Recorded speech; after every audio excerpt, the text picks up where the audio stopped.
Hi girls, आज आपण बघतोय एंगेजमेंटची हेअरस्टाईल.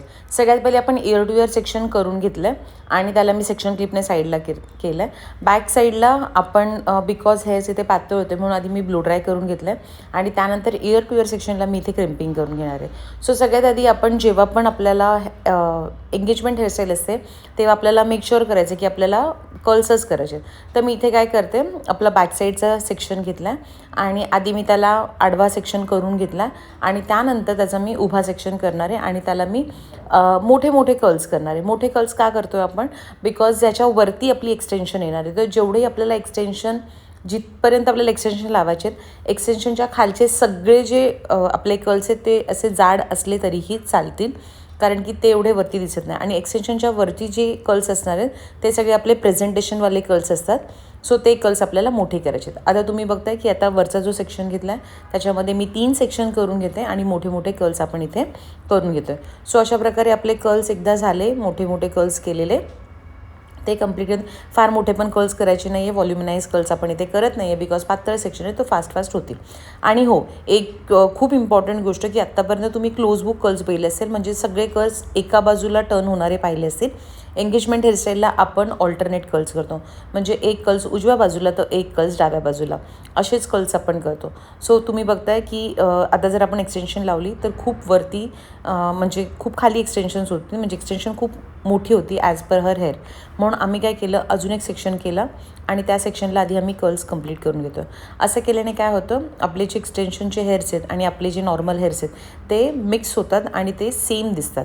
सो मेक शुअर करायचं की आपली एक्सटेन्शन अशी बसली पाहिजे जी दिसायला नको की आपण एक्सटेन्शन लावली आहे, आणि म्हणून ती आपल्या केसांच्या लेंथनुसार असावी.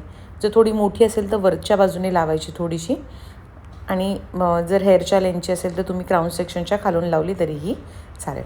सो आता आपली एक्सटेन्शन लागून झाली आहे. आता आपण जो आपला क्राऊन सेक्शन आहे त्याला तुम्ही बघता मी थोडंसं क्रिम्पिंग करून घेतलं आहे बिकॉज इथे मला व्हॉल्यूम हवं आहे. सो सगळ्यात आधी मी विचार केला होता की 16 नंबरच्या टॉंगने कर्ल्स करते, परंतु ते खूप छोटे दिसत होते म्हणून मग मी परत टॉंग चेंज केली. आपण 22 नंबरच्या टॉंगने करतो आहे, कर्ल्स करतो आहे. एक सेक्शन उजव्या बाजूला, एक सेक्शन डाव्या बाजूला, असंच तुम्हाला कंप्लीट करत जायचं आहे. आणि आपल्या कानाच्या बाजूचे दोन्ही सेक्शन हे नेहमी अवे फ्रॉम फेस, म्हणजे ते आतल्या बाजूलाच फिरतील. सो हे मेक शुअर करायचं आहे. सो अशा प्रकारे आता क्राऊन सेक्शन आपण टक करून घेतलं आहे, त्याचे पण आपण खालच्या बाजूचे जे हेअर्स आहेत त्याला आपण कर्ल्स करून घेतो आहे. टक करून कर्ल्स केल्यावरती काय होतं की तुम्हाला कळतं की, आणि आपले जे हेअर्स वगैरे ते असे ओढले जात नाही. जर तुम्ही मोकळे सोडणार तर तुम्ही जो बॅककोम वगैरे केला आहे तो बॅककोम लूज होतो, म्हणून आधी टक करून घ्यायचे सेक्शन्स आणि त्याच्यानंतर त्याला कर्ल्स करायचे. सो अशा प्रकारे आपलं कर्ल्स इथे कंप्लीट झालं आहे. आपली ज्या बॉब पिन आहेत त्या आपण इंटॅक्ट करतो आहे. त्यानंतर आपल्या इयर टू इयर सेक्शनचे जे कर्ल्स आहेत ते कर्ल्स आपण करून घेणार आहोत. सो इयर टू इयर सेक्शनला पण आपण आता कंप्लीट कर्ल्स नाही करणार आहे मी, बिकॉज ही आपली एंगेजमेंटची हेअरस्टाईल आहे.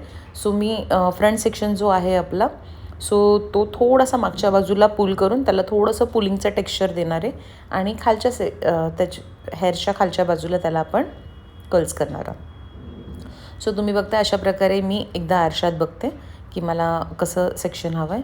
सो आता आपण फ्रंटवाले सेक्शन जे फ्लिक्सचं सेक्शन आहे ते कसं काढतो, जिथून आपला इयर टू इयर सेक्शनचा मधला भाग आहे, मिडल सेक्शन आहे, तिथून तुम्हाला एक त्रिकोण सेक्शन काढायचं आहे. सो तुम्ही पाहिलं की आपण एक असा त्रिकोण सेक्शन काढून घेतला आहे. याला तुम्ही व्ही सेक्शन असं पण म्हणू शकता. सो तुम्हाला एक स्मॉल व्ही सेक्शन काढायचा आहे आणि व्ही सेक्शन काढून झाल्यावरती उरलेले जे हेअर्स आहेत ते मागच्या बाजूला घ्यायचे आणि ह्या हेअर्सला तुम्हाला थोडंसं बॅककोम करायचं, म्हणजे इथे तुम्हाला थोडासा बाउन्स जनरेट करायचा आहे. आणि जो आपला जो क्राऊनचा सेक्शन आहे किंवा जो तुम्ही बफॉन हे केला आहे, रेडी केला आहे, त्याच्या ज्या पिन्स आहेत त्या पिन्सपर्यंत नेऊन ह्या सेक्शनला पण तुम्हाला टक करायचं आहे.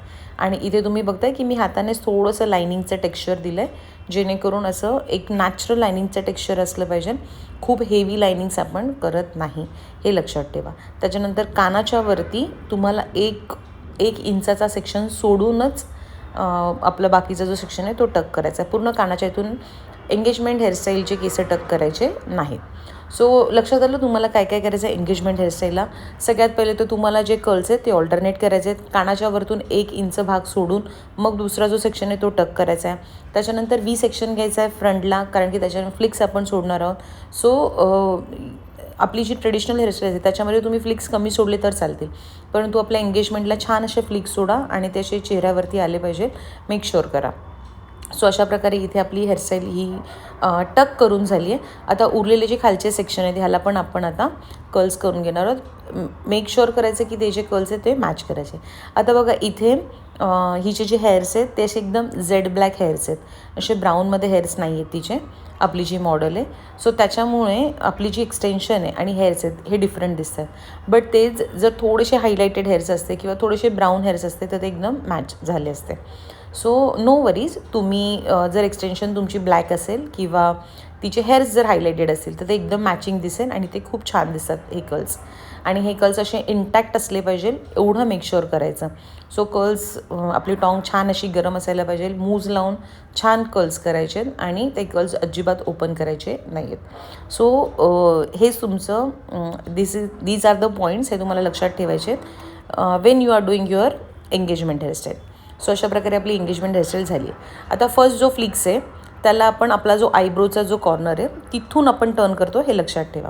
तुम्हाला दिसते आयब्रोच्या कॉर्नरपासून फ्लिक्स आपले टर्न झालेत. सो तुमचा प्रत्येक फ्लिक्स हा पूर्ण डोक्यापासून नाही तर आपला आयब्रोचा जिथून कॉर्नर आहे किंवा आपला आयब्रो जिथे संपतो तिथून टर्न स्टार्ट व्हायला पाहिजे.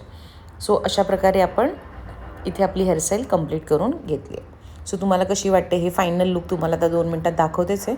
सो त्याच्यामध्ये सांगा. त्याच्या अगोदर मी एकदा क्यूनचा स्प्रे यूज करून जे काही वरती हेअर्स राहिलेत किंवा फ्रिझी हेअर्स वरती दिसतात त्याला मी व्यवस्थित क्लीन करून घेते. आणि लायनिंगची हेअरस्टाईल आहे म्हणजे ते क्यूनचा स्प्रे तर आलाच, बिकॉज त्याच्यामुळे लायनिंग जास्त इंटॅक्ट आणि छान दिसतात. सो इथे तुम्ही जास्त फ्लावर्स वगैरे ॲड करू नका. एक 6 मंथ्स अगोदर आपण खूप फ्लावर्स ॲड करायचो, आता एकदम डिफरंट झाली आहे आपली हेअरस्टाईल. तुम्ही काही बो ॲड करू शकतात किंवा छोटी एक्सेसरीज ॲड करा आणि मेक शुअर करा की तुमची हेअरस्टाईल छान दिसायला पाहिजे. So that is more important than the accessories. So इथे मी छोटेसे फ्लावर्स ॲड करते जे आर्टिफिशियल असणार आहे. सो आधी मी 3 फ्लावर्स ॲड केले होते. पहिले मी असे 2 फ्लावर्स ॲड केले होते जे मला नाही आवडले कारण की ते असे उभे राहत होते. So I change my mind आणि मी दुसरे फ्लावर्स ॲड केले. सो अशा प्रकारे आपण ही एक फायनल लुकसाठी तुम्हाला ही व्हिडिओ रेडी करते. डन. तर आपली जी हेअरस्टाईल आहे ही फायनल लुकसाठी एकदम रेडी झाली आहे. सो फायनल व्हिडिओज हा आता पोस्ट करतो आहे आपण. कशी वाटली हेअरस्टाईल मला कमेंट करून सांगायला अजिबात विसरू नका.